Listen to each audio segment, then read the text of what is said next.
flow was from the component class to the component template. Any update to the class property, the view gets updated as well. But sometimes, to respond to user events, such as mouse clicks or keyboard events, we need the data flow in the other direction as well. That is from the template to the class.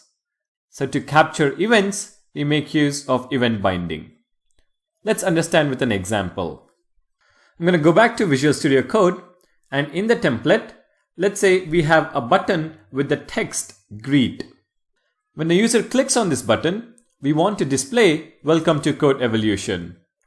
So we need to listen to the click event on this button. And here is the syntax. Within the opening tag of the element, start with the DOM event you want to listen to. In our example, we want to listen to the click event. Then enclose this event within parentheses.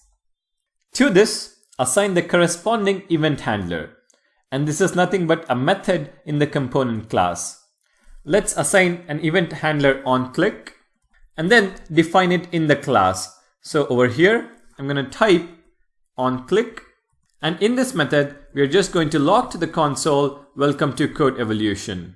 So now, if we save this and head over to the browser and open the console and click on the greet button, you can see Welcome to Code Evolution. So we are binding to the click event and displaying Welcome to Code Evolution. Now it is also possible to set properties on the mouse click. Let me show you how. Let's go back to Visual Studio Code, and I'm going to add a new property. I'm going to call this public greeting, and initially I'm going to set this to empty string. And then on the button click, we set this property value. This .greeting is equal to Welcome to Code Evolution. And then in our template, so right next to the button, we can use interpolation and bind to the greeting property. Now, if you save this and go back to the browser, you can see initially greeting is an empty string, so nothing is displayed. But on button click, we set greeting to Welcome to Code Evolution, and this gets displayed in the view because of interpolation. So we are binding to the click event and then setting the value of a property in the component class. Now sometimes we might also want information about the event itself. For example, information about the click event. For that, you simply send in a parameter in the event handler. And this parameter is $event. And this is a special variable for Angular. The $event gives you all the information about the DOM event that was raised. So now that we are passing a parameter to the onClick method, let's also add this over here in our method definition. Let's call this event. And instead of logging Welcome to Code Evolution, let's log the event.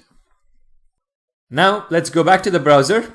And if you take a look at the console, after I click the greet button, it says it is a mouse event. So click is a mouse event. And if I expand this, you can see all the information about the event that was captured. The X and Y coordinates, the target, the type of the event, for example, click event, and so on. And you can use any of these in your application. For example, I can set the greeting to be event.type. And when we save this, go back to the browser. Once it reloads, I click on greet, and you can see that it is a click event. So by using $event, you can get access to all the properties of the DOM event. Alright, finally, sometimes when you work with event binding, a separate event handler may not be necessary. For instance, in our example right now, the method body is very small. So you can have this as a template statement right in the HTML itself. So let me add a new button, but this time instead of assigning an event handler, I'm going to add a template statement. Greeting is equal to Welcome Vishwas. So now if we save this and go back to the browser and I click on this second greet button, it says Welcome Vishwas. We did not assign a handler to the click event.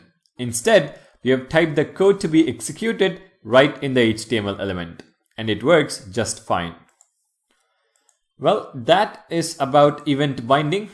Event binding lets us capture any DOM event and perform some action. Alright, thank you guys for watching.